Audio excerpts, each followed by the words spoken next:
Olá pessoal, aqui é o professor William Bottazini. Neste vídeo inauguramos a série Analisando os Grandes Textos.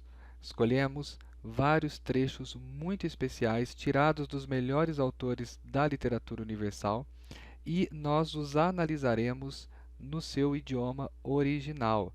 Assim, você poderá reforçar aquilo que está estudando na língua estrangeira, aquele ponto gramatical, aquela palavra, aquela construção típica da língua estrangeira, enfim, de alguma maneira nós proporcionamos para você meios de exercitar o que está estudando. E na descrição do vídeo vocês encontrarão um link para baixar o texto em PDF e também áudios com a leitura. No caso do latim, tanto na pronúncia reconstituída quanto na pronúncia eclesiástica. E assim você terá mais um material para estudar. Afinal, quando aprendemos o idioma, não devemos ficar somente restritos à gramática da língua. Devemos exercitar tudo o que pudermos, a escrita, a fala, devemos escutar as coisas naquele idioma, enfim, trabalhar com o máximo de sentidos que pudermos para termos um aprendizado bem sólido. Então, chega de conversa, vamos à leitura do texto, a leitura e análise deste primeiro texto tirado da obra A Cidade de Deus, de Santo Agostinho. O contexto de onde o trecho foi retirado trata da aplicação do quinto mandamento: não matarás. Então, vamos lá. Eu lerei linha por linha, isto é, frase por frase, e depois analisarei aquela frase, está bem? Então, vamos lá.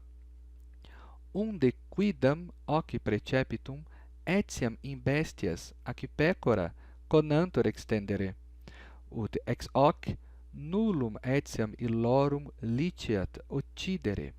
Então, vamos ver o que temos nesse primeiro trecho aqui. Donde, a partir daí, unde, muitos já aprenderam que significa de onde. Então, quando eu pergunto para alguém, unde venis? De onde você vem? De onde tu vens? Eu acabo utilizando esta palavra para formular a pergunta, como vocês puderam perceber. Mas, em determinados contextos, unde significa a partir daí, disso. Então, daquilo que foi dito anteriormente. Continua. Quidam, alguns, certas pessoas, indefinido.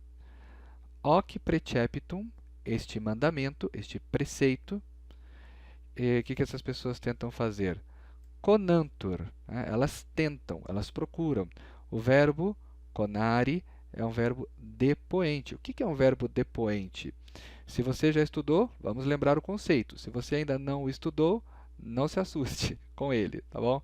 Mas é um verbo que tem a forma passiva, mas o significado ativo. Isto é, você conjuga o verbo como se fosse na voz passiva, mas ele tem um significado ativo. Então, conantur é tentam e não são tentados, está bem? É voz ativa.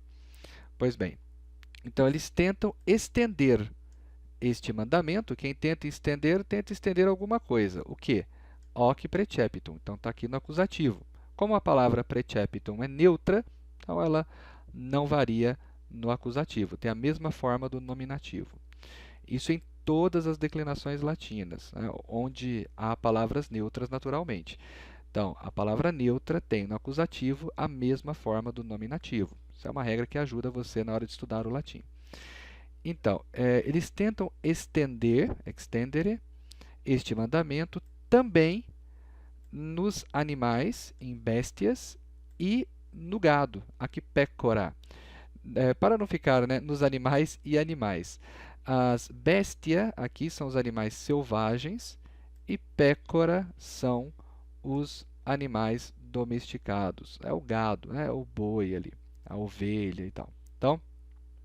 Então ele está dizendo o seguinte: alguns tentam transmitir, estender os efeitos do mandamento não matarás também para os animais.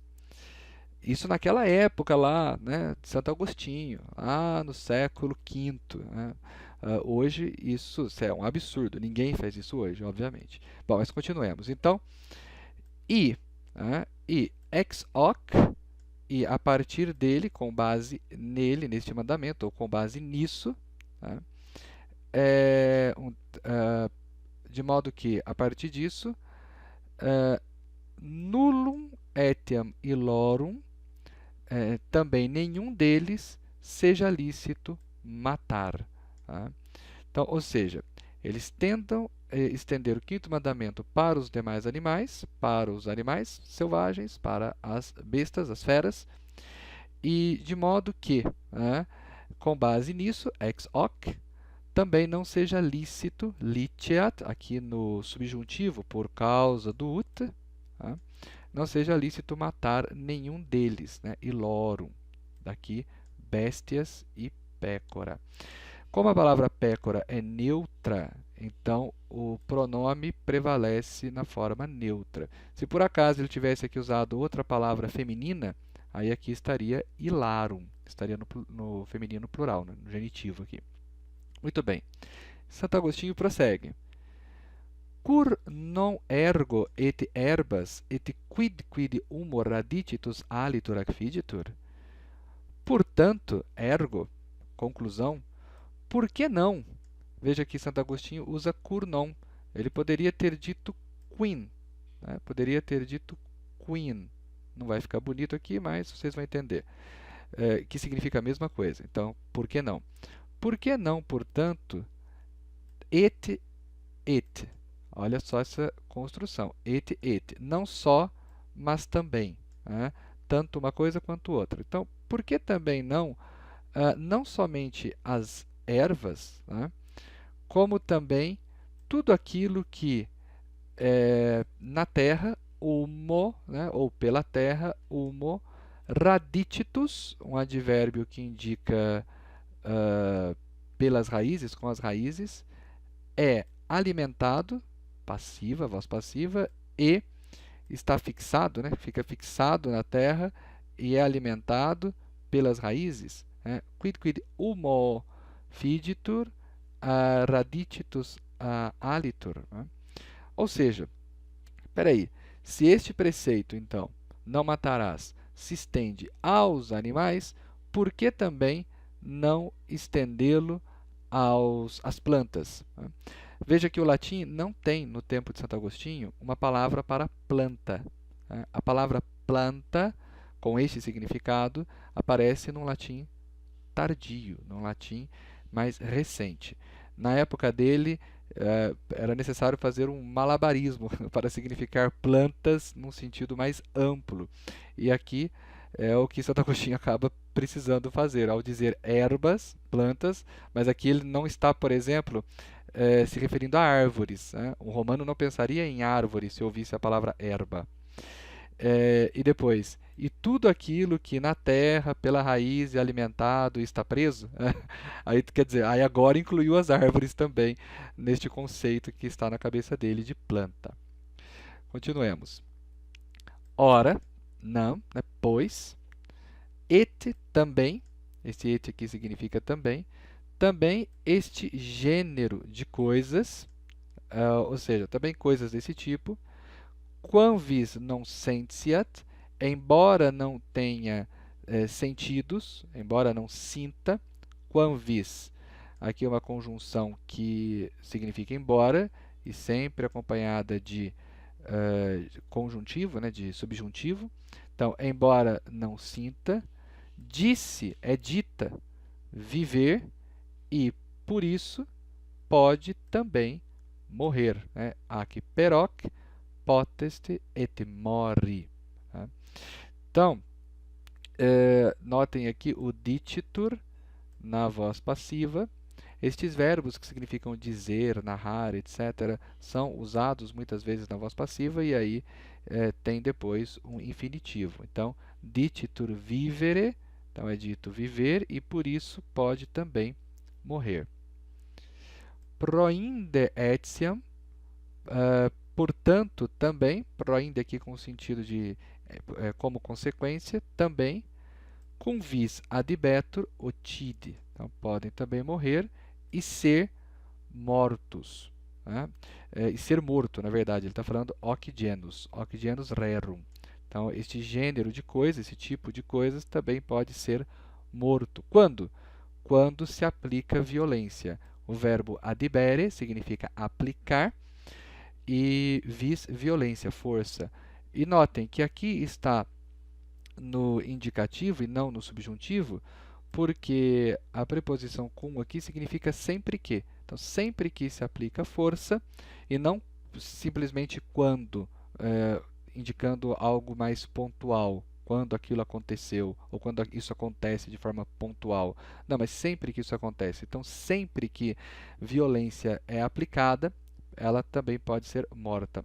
Isto é, se as plantas vivem, elas podem morrer. Elas morrem, e se elas morrem, elas podem ser mortas, né? Podem ser exterminadas voluntariamente, pela vontade de alguém, né?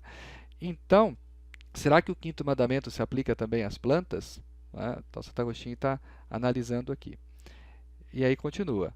Donde, olha lá, a mesma palavra usada no início do trecho de hoje. Donde também o apóstolo, né? Quando falava. Agora, notem aqui, ó, o cum significando quando também, mas não no sentido de sempre que, né? Ou seja, aqui é no sentido de quando ele falou, né? Então, neste caso, eu tenho o subjuntivo. Então, quando falou, de uius modi seminibus, ou seja, quando falou sobre as sementes deste modo, de tais sementes, né? Uius modi, deste gênero, deste modo. Então, quando ele falou de sementes deste tipo, né? Tu, diz o apóstolo, que semeias, aliás, tu, aquilo que semeias, quod seminas, então, tu semeias, e aquilo que semeias não ganha vida, não vivificatur, a não ser nisi moriatur, a não ser que morra, nisi moriatur. E no Salmo está escrito, ele mata as vinhas, vites, deles com granizo. Aqui, ingrandine. Este ingrandine é um hebraísmo, é uma maneira própria do hebraico de expressar um instrumento de alguma coisa, como alguma coisa que é usada para determinado fim. O latim puro, clássico, diria simplesmente grandine, no ablativo. Mas como a tradução do texto bíblico latino citado aqui quer se aproximar mais do hebraico, então ingrandine. Muito bem. Num. Este num introduz uma pergunta em latim. Tá aqui, olha. E é uma pergunta retórica, uma pergunta que já espera uma resposta negativa. Então, por acaso, portanto, igitur, por isso, ob hoc, por esta razão, cum audimus, quando ouvimos, mas aqui eu tenho cum com indicativo. Então, sempre que ouvimos, não matarás, não otides, tá? Consideramos, dutimus, consideramos que é ilícito, nefas, ilícito, consideramos ilícito arrancar, vellere, um arbusto, tá? E concordaremos, daremos o nosso consentimento ad quiescere. Notem que aqui existe o verbo quiescere, que é descansar, repousar, né? Aqui, então, o sentido de concordar, estar de acordo, consentir, este verbo que tem esse significado, no seu radical tem a ideia de descansar, repousar, tá? Ou seja, não entrar em conflito, estar de acordo com alguém. Então, consideramos ilícito arrancar um arbusto e concordamos de maneira extremamente insana, né? Insaníssima. Aqui é um advérbio no superlativo, é o mais alto grau de insanidade, com o erro dos maniqueus. Então, atenção, quem ad quiescere, né, quem usa este verbo para concordar com alguém ou com alguma coisa, deve ter como complemento um dativo. Preste atenção, quando você ler um texto em latim, preste atenção nestes detalhes. Você descobre a regência do verbo pelo próprio texto, muitas vezes, sem necessitar recorrer ao dicionário. Então, Santo Agostinho conclui a pergunta assim: espera aí, então nós vamos concordar com os maniqueus, com essa loucura de maneira assim, extremamente insana, né? Nós vamos concordar com o erro dos maniqueus de que não é lícito arrancar um arbusto, por exemplo? Tá? Muito bem. Vamos para a próxima parte do trecho. Prossegue então o bispo de Hipona. Portanto, is deliramentes remotis, aqui ele usa o chamado ablativo absoluto, que é quando eu tenho, por exemplo, um substantivo e um particípio passado de algum verbo, aqui no caso do verbo removere, coloco o substantivo e o particípio passado ao mesmo tempo no ablativo, e aí eu tenho uma construção do tipo tendo removido ou tendo sido removidos estes delírios, né, ou depois que estes delírios foram removidos, uma vez que estes delírios foram afastados, removidos, certo? Por que tem este nome ablativo absoluto? Porque ele está separado da frase.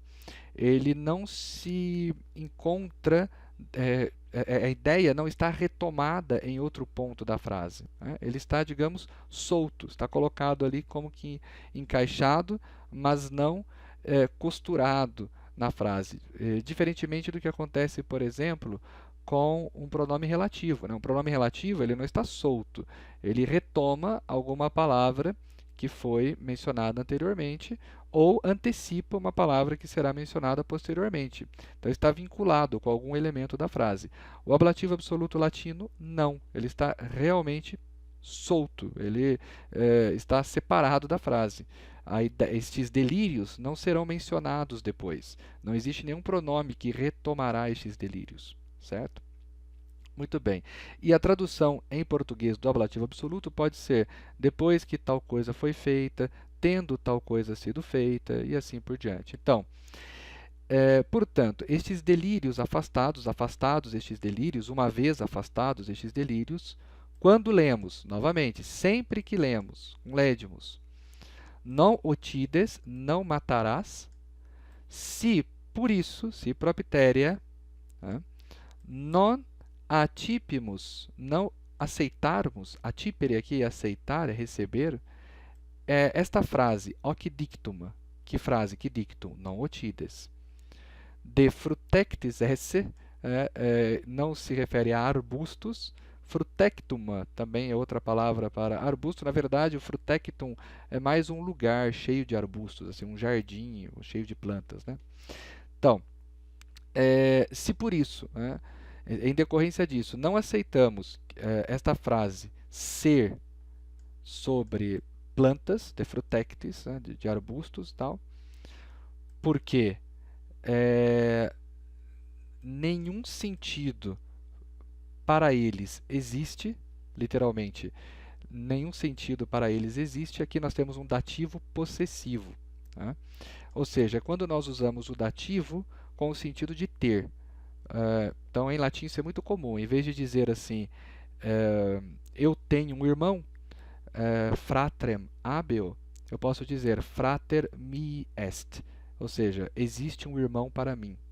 Há um irmão para mim. Isso é muito comum nos textos latinos dos grandes autores. Então, se nós não admitimos que essas coisas são ditas, né, que esse não matarás se refere às plantas, aos arbustos, porque eles não têm nenhum sentido, carecem de sentidos, né?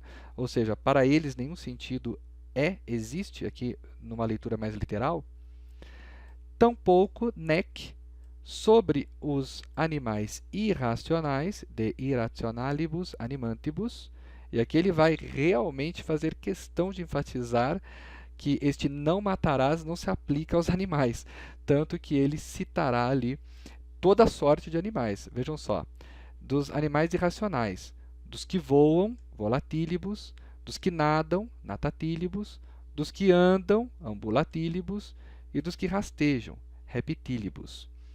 Então, notem, ele está dizendo não se aplica aos animais. E observe que este de aqui, que é uma preposição que rege ablativo, é a responsável pelo ablativo de todas estas palavras: animantibus, volatilibus, natatilibus, etc, etc, certo? Ou seja, dos animais irracionais. Que animais irracionais? Os que voam, aí o volatilibus tem que estar no ablativo aqui, concordando com animantibus. E o mesmo, o natatilibus, o ambulatilibus e o reptilibus. São apostos, né? Estão aqui no aposto.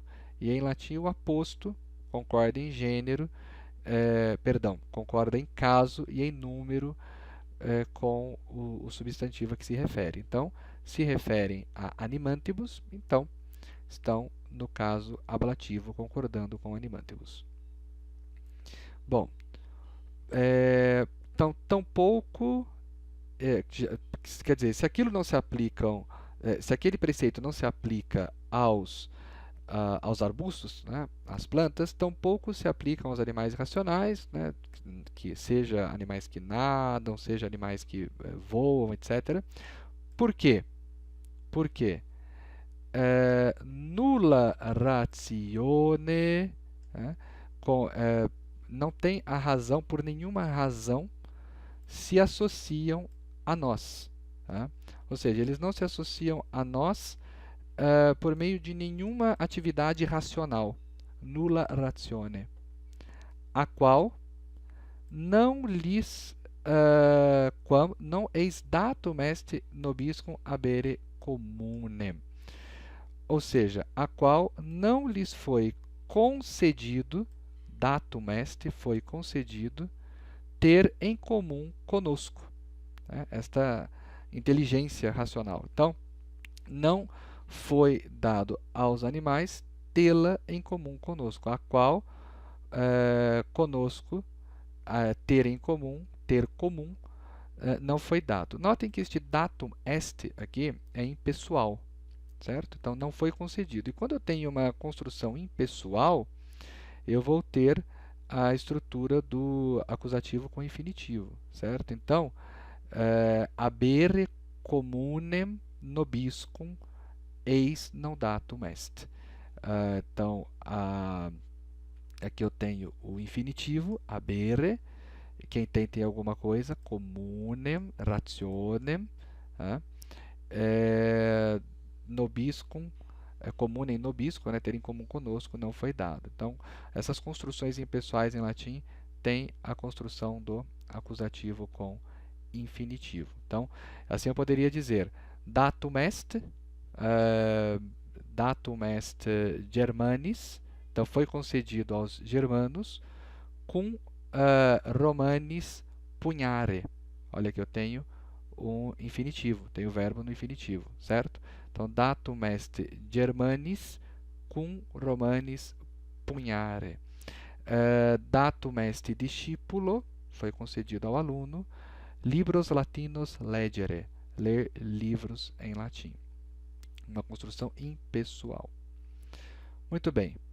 Donde, por uma justíssima, novamente aqui um superlativo, ordenação do Criador, tanto a vida quanto a morte, atenção, não só a vida, mas também a morte deles, se submetem subditur aos nossos usos, nostris usibus. Então, tanto a vida quanto a morte desses animais se submetem aos nossos usos.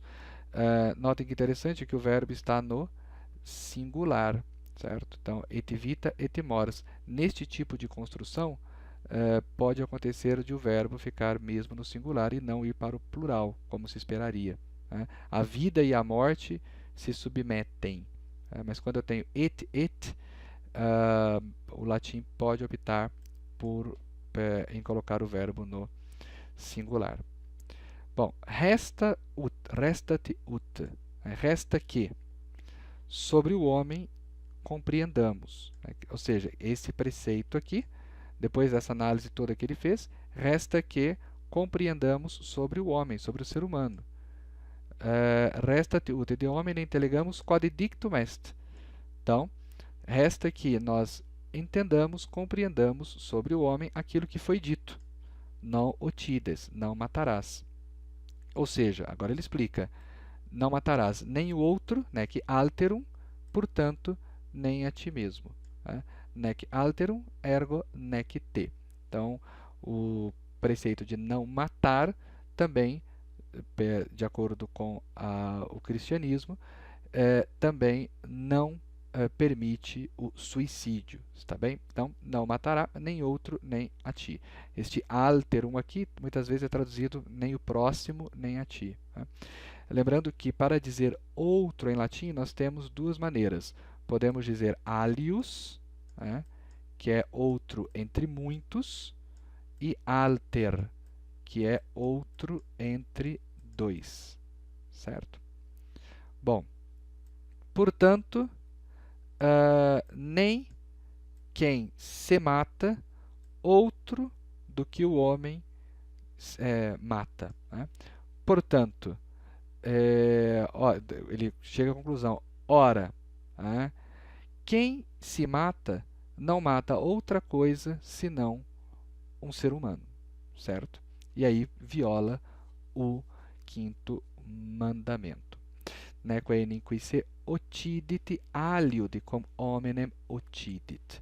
Então, portanto, quem se mata, outra coisa aliud do que o homem mata, né? Nec, e não mata outra coisa senão o homem.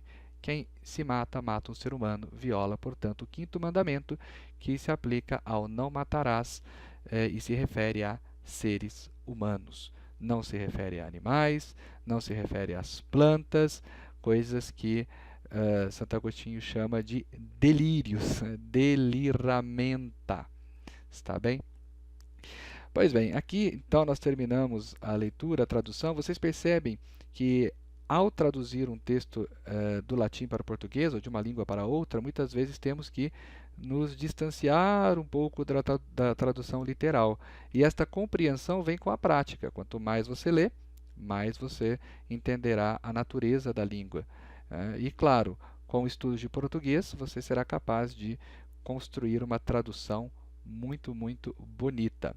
Depois de ver este vídeo, pegue este trecho novamente e proponha a sua tradução. Está bem? Pois bem, então fiquem com Deus e até um próximo texto analisado. Vejo vocês lá. Tchau, tchau.